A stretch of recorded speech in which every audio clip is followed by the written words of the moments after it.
வணக்கம் சார். வணக்கம். சார் இப்போ இன்னைக்கு காலையில இருந்தே இந்த கோல்டு இம்போர்ட் டியூட்டிய வந்து இன்கிரீஸ் பண்ணிட்டாங்க அப்படின்ற நியூஸ் தான் ரொம்பவே பரபரப்பா இருக்கு. ஸோ கோல்டு இம்போர்ட் டியூட்டிய இப்போ வந்து 15% வந்து இன்கிரீஸ் பண்ணியிருக்காங்க. இதுக்கான ரீசன் என்ன? உண்மையிலேயே நம்மளுடைய இந்தியா எக்கனாமிக் பிரஷர்ல தான் இருக்கா சார்? 15% இன்க்ரீஸ் பண்ணல. 6%லேருந்து 15 ஆக்கியிருக்காங்க. 9% இன்க்ரீஸ் பண்ணியிருக்காங்க. எஸ், இந்தியாவோட எக்கானமிக்கு இது ஒரு சேலஞ்சிங் சிச்சுவேஷன் தான். ஏன்னா நம்ம பெட்ரோல் விலை, பிரெண்ட் க்ரூடுன்னு சொல்லுவாங்க இல்லையா, அந்த பிரெண்ட் க்ரூடு விலை வந்து $65-70 கிட்ட இருந்தது இந்த போர் ஆரம்பிக்கிறதுக்கு முன்னாடி. போர் ஆரம்பிச்சதுலேருந்து பார்த்தீங்கன்னா 95, அதுக்கப்புறம் 100க்கு போயிட்டு ரொம்ப நாளாக 100லேயே இருந்துட்டு இப்போ 105, 107க்கு ஏறி இருக்கு. ஸோ நேச்சுரலாக ஒரு 50% நம்மளோட பிரெண்ட் க்ரூடு, நம்ம 85% நம்மளோட பிரெண்ட் க்ரூடு தேவைகளை வெளிநாட்டிலேருந்து தான் வாங்குகிறோம். ஸோ அதனால டெஃபினட்டாக அந்த இம்போர்ட் பில் அதனால ஏறி இருக்கு. அதனால என்ன ஆயிருக்குன்னா இன்னும் 2 விஷயம் ஆயிருக்கு. ஒன்று வந்து கரன்சி வந்து வீக்கன் ஆயிருக்கு.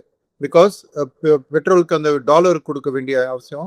ஸோ டாலர் டிமாண்ட் ஏறுறதுனால நம்மளுக்கு அந்த கரன்சி வீக்கன் ஆயிருக்கு. கரன்சி வீக்கன் ஆகிறதுக்கு இன்னொரு காரணம் யூஎஸ் டாலர் வந்து ஸ்ட்ராங் ஆகிட்டு இருக்கு. ஏன்னா அந்த போர் ஆரம்பிச்சதுலேருந்து கோல்டுலேருந்து கொஞ்சம் பணம் டாலருக்கு ஷிஃப்ட் ஆகிட்டு இருக்கு. முன்னாடி நம்ம டிஸ்கஸ் பண்ணியிருக்கோம் ஷோவில். டாலர் இண்டெக்ஸ் வந்து ஒரு 90 லெவலில் இருந்தது, 98, 100 கூட போய் தொட்டுடுச்சு. ஸோ டாலர் ஸ்ட்ராங் ஆகிறதுனால ஒரு பக்கம் ரூபி வீக் ஆச்சு. ரெண்டாவது நம்மளோட இம்போர்ட்ஸ், பிரெண்ட் க்ரூட் இம்போர்ட்ஸ், ஏன்னா ஒரு வளர்ற எக்கானமி, நம்ம 6%, 6.5% வளர்ந்துட்டு இருக்கோம். ஸோ வளர்ற எக்கானமிக்கு இண்டஸ்ட்ரியல் யூஸ்க்கு டீசல்லாம் ரொம்ப தேவை இருக்கிறதுனால அந்த டிமாண்டும் ஏறுறதுனால நம்மளுக்கு இம்போர்ட் டாலர் தேவை. ஸோ டாலரோட 92, 93 இந்த லெவல் இப்போ 95 தாண்டி 96 நோக்கி போயிட்டு இருக்கிறது. ஸோ அதுவும் ஒரு பாதிப்பு. மூன்றாவது பாதிப்பு என்ன, கோல்டு. ஏன்னா ஒரு 700லேருந்து 800 டன் கோல்டு வருஷம் நம்ம வாங்கியிருக்கோம். உலக கோல்டு டிமாண்டில் 25 to 30% இந்தியாவே அக்கௌண்ட் பண்ணுறது. அதில் ஜுவல்லரி ஒரு பக்கம், ETF மூலமாக இன்வெஸ்ட் பண்ணுறது ஒரு பக்கம், அப்புறம் டைரெக்டாக கோல்டு பார் அதெல்லாம் வாங்குறது ஒரு பக்கம். ஸோ இந்த கோல்டுனால என்ன இருந்தால் கோல்டோட விலை கிட்டத்தட்ட 65-70% ஒரு வருஷத்தில் ஏறிடுச்சு. ஸோ அதே குவான்டிட்டி ஆஃப் கோல்டு வாங்கிட்டு இருந்தாலும் அதோட கோல்டோட டாலர் ரிக்குவயர்மெண்ட் நம்மளுக்கு அதை வாங்குறதுக்கானது ஏறின்னு போயிட்டு இருக்கு. ஸோ அதனால கரன்சியில் அந்த ப்ரெஷரும் வந்துட்டு இருக்கு. ஸோ அண்ட் கோல்டை பொறுத்த மட்டும் என்னென்னா அது ஒரு ப்ரொடக்டிவ் யூஸ் கிடையாது, ஒரு கன்சம்ஷன் ஐட்டம் தான். ஜுவல்லரியாக வாங்கிட்டு வீட்டில் பூட்டி வச்சுக்க போகிறாங்க. ஸோ நாட்டோட நிலைமை அவ்வளோ நல்லா இல்லை இந்த 3 காரணத்தால். அதாவது பிரெண்ட் க்ரூட் விலை ஏறினது, டாலர் வீக்கன், ரூபி வீக்கன் ஆறுது, கோல்டு இன்க்ரீஸ் ஆகுது. ஸோ இந்த க்ரூட் வீக்கன் ஆகிறதுல இன்னொரு பாதிப்பு, நம்ம நாட்டுக்கு வர பாதிப்பு என்னென்னா, நம்ம தானியங்கள், அரிசி அதெல்லாம் பண்ணுறதுக்கு ஃபர்டிலைசர் தேவை. ஃபர்டிலைசருக்கு மெயின் ரா மெட்டீரியல் வந்து கேஸ் தான், நேச்சுரல் கேஸ். அதுவும் ஒரு மாதிரி க்ரூட் ரிலேட்டட் ப்ரைஸஸ் தான் அதுவும். ஸோ அதோட விலை ஏன்னா ஃபுட் இன்ஃப்ளேஷனும், நேற்றுக்கு ஃபுட் இன்ஃப்ளேஷன் டேட்டா வந்தது. அதில் ஃபுட் இன்ஃப்ளேஷன் 4.2% ஏறி இருக்கு. ஸோ பல விதத்தில் நம்ம பொருளாதாரத்துக்கு இந்த பாதிப்பு வருது. அதனால தான் பிரதமர் மோடி வந்து நேத்தி ரொம்ப ஸ்ட்ராங்காக ஒரு மெசேஜ் கொடுத்தாரு. இதெல்லாம் ஜுவல்லரி வாங்காதீங்க, செலவு, ட்ராவல் பண்ணுற செலவெல்லாம் குறைங்க அப்படின்னு ஒரு இது கொடுத்தாரு, ஒரு வார்னிங் மாதிரி கொடுத்து. இன்னைக்கு வந்து அது உட்பட இன்னைக்கு இந்த கோல்டு இம்போர்ட்டை குறைக்கிறதுக்காக அந்த இம்போர்ட் டியூட்டியை 6%லேருந்து 15%க்கு ஏற்றிட்டாங்க. சார் அதே மாதிரி கோல்டு இம்போர்ட் டியூட்டியை வந்து இன்க்ரீஸ் பண்ணதுனால நம்மளுடைய ரூபீஸ் வேல்யூவாக இருக்கட்டும், அதே மாதிரி ஃபாரெக்ஸ் ரிசர்வாக இருக்கட்டும், நம்மளுடைய இந்தியாவுடைய எக்கனாமிக்காக இருக்கட்டும், இது எப்படி சார் டைரக்டாக இம்பேக்ட் ஆகுதா இல்லை எப்படி ஆகுது? ஆல்ரெடி இம்பேக்ட் ஆகிட்டு இருக்கு. இம்பேக்ட் இருக்கும்னு இல்லைம்மா, ஆல்ரெடி கோல்டு விலை ஏறி இருக்கு, பெட்ரோல் விலை ஏறி இருக்கு, இம்போர்ட்டட் க்ரூட் விலை ஏறி இருக்கு. ஸோ ஆல்ரெடி எக்கனாமிக்கு வந்து பார்த்தீங்கன்னா நம்மளோட ஜிடிபி க்ரோத்து 1%, 7.5% எதிர்பார்த்தோம் க்ரோத்து 6.5க்கு இறங்கலாம். கரண்ட் அக்கௌண்ட் டெபிசிட் ஏறலாம். அண்டு நம்ம நாட்டில் வந்து இம்போர்ட் பில் ஏறும். ஸோ இதோட பல விதத்தில் இதோட பாதிப்பு பயங்கரமாக தான் இருக்கு. பாதிப்பு சார் இந்த இம்போர்ட் டியூட்டி இன்க்ரீஸ் ஆனதுக்கு அப்புறமா காமன் பீப்புள்ஸ்க்கும் அண்ட் மிடில் கிளாஸ் ஃபேமிலிஸ்க்கும் என்ன மாதிரியான ஃபினான்ஷியல் இம்பேக்ட் வரப்போகுது சார்? ஃபினான்ஷியல் இம்பேக்ட் வரணும்னு அவசியம் இல்லை. ஏன்னா நீங்கள் இந்த கோல்டு வந்து இப்போ இந்த இன்க்ரீஸ் ஆனதுனால கவர்மெண்ட் என்ன எதிர்பார்க்குறாங்கன்னா, நீங்கள் கல்யாணத்தில் எவ்வளோ கோல்டு வாங்குறீங்களோ அந்த கோல்டு வாங்குறது கொஞ்சம் குறைப்பீங்கன்னு எதிர்பார்க்குறாங்களா.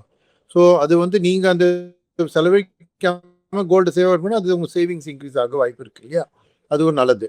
பட் இந்த கோல்டு இம்போர்ட் டியூட்டினால வந்து உங்களுக்கு எப்படியும் நீங்கள் கோல்டு வாங்கி தான் ஆகணும், பொண்ணு கல்யாணம், பிள்ளை கல்யாணம் வாங்கி தான் ஆகணும்னா முன்னாடிக்கு இப்போ அந்த செலவு ஏறும். ஸோ டெஃபினட்டாக யாருக்கெல்லாம் ஒரு கட்டாயம் இருக்குது கோல்டு வாங்குறதுக்கு, அவங்களுக்கெல்லாம் அது டெஃபினட்டாக இது பாதிக்கும்.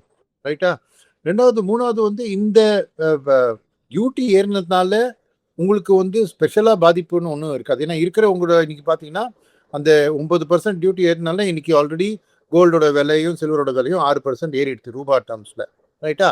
ஸோ உங்களோட எக்ஸிஸ்டிங் கோல்டு இன்வெஸ்ட்மெண்ட்டோட வேல்யூ ஏறி இருக்கும். ஸோ உங்களுக்கு அந்த விதத்தில் அது ஒரு வெல்த் எஃபெக்ட் கொடுக்கும். ஸோ டைரெக்டாக இந்த இம்போர்ட் டியூட்டினால எனக்கு தெரிஞ்சு பாதிப்பு இல்லை. பாதிப்பு எங்கே வந்திருக்குன்னா பெட்ரோல் விலையெல்லாம் ஏறி பெட்ரோலுங்க திரும்பி பிரெண்ட் க்ரூட் விலை ஏறினதுனால பல பொருளில் அந்த விலையோட இது வந்து க்ரீப் ஆகும். இப்போ ஒரு கார் எடுத்தீங்கன்னா இந்த பெயிண்ட் அடிக்கிறாங்க காருக்கு, அது வந்து க்ரூட் டிபெண்ட். காரில் போடுற டயர் இருக்கு இல்லையா, அந்த டயர் பண்ணுறதுலையும் ஒரு க்ரூட் டிபெண்டன்ஸ் இருக்கு. அதே மாதிரி மெட்டல்ஸ் ப்ரைஸும் இன்டர்நேஷ்னல் ஏறிருக்கு. நம்ம ருப்பி வீக்கெண்ட் ஆனதுனால இம்போர்ட்டட் மெட்டல் ப்ரைஸ், மெட்டல்ஸ் எல்லாம் இந்தியாவில் உற்பத்தி செஞ்சாலும் விலை வந்து லண்டன் மெட்டல் எக்ஸ்சேஞ்சில் ஃபிக்ஸ் ஆகுது.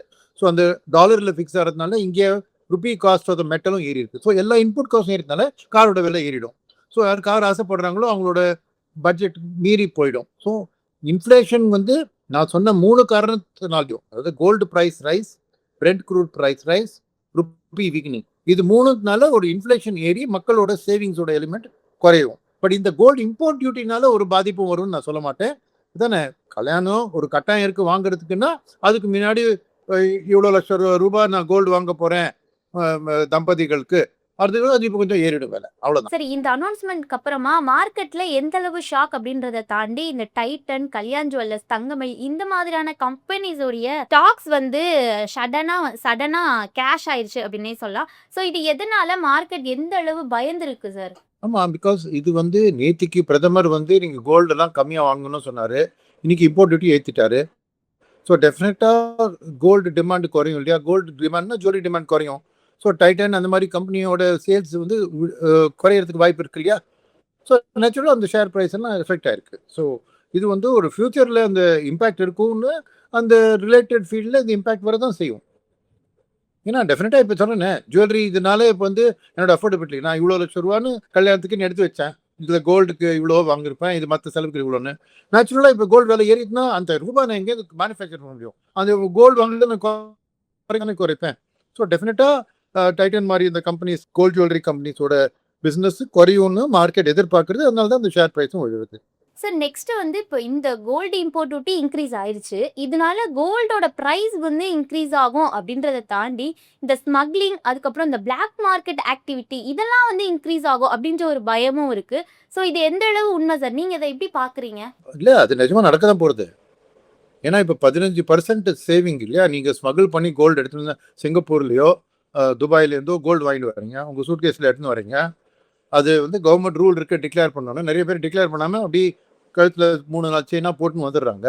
ஸோ டெஃபினட்டாக ஸ்மக்லிங் இன்க்ரீஸ் ஆகும்.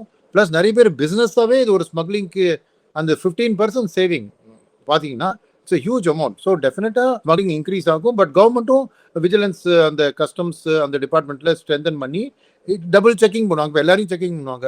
முன்னாடிலாம் கொஞ்சம் அப்படியே விட்டு போயிருந்தாங்க, இப்போ ரொம்ப டைட்டாக அந்த ரூல்ஸ் பண்ணி செக்கிங் பண்ணி அந்த ஸ்மக்லிங்கை குறைச்சி ஸ்மக்லர்ஸ் பிடிக்கணும்னு. பட் அன்டவுட்டட்லி முன்னாடியெல்லாம் எப்போ டியூட்டி ஏறி இருக்கோ அப்போ ஸ்மக்லிங் ஏறி இருக்கு. இந்த வாட்டியும் ஸ்மக்லிங் டெஃபினட்டாக ஏறும்.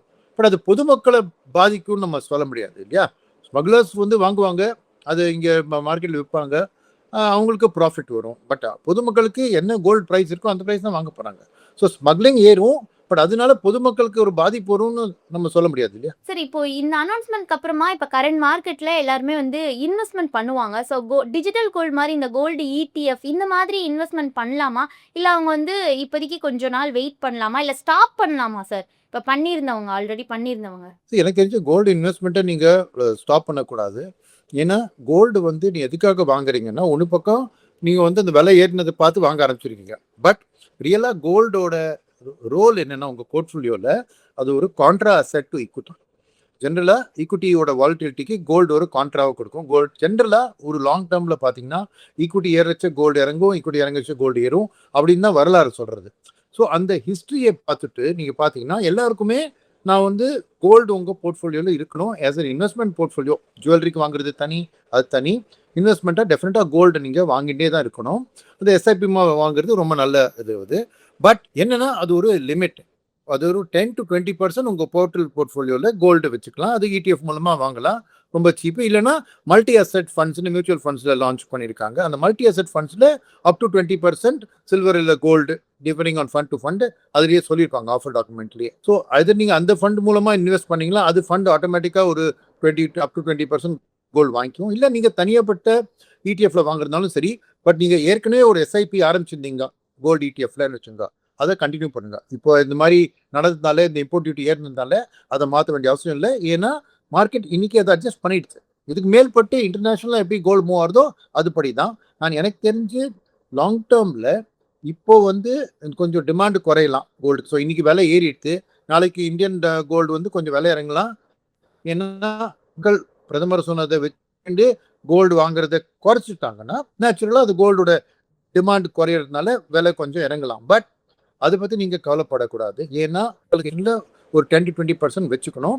அதே கண்டினியூ பண்ணிட்டு இருங்க. இப்போ நீங்கள் அது இருக்கிறதுனால போடலைன்னா இப்போ ஆட் பண்ணிக்கலாம், நோ ப்ராப்ளம். அந்த 10-20% உங்கள் விருப்பப்படி நீங்கள் வச்சுங்க.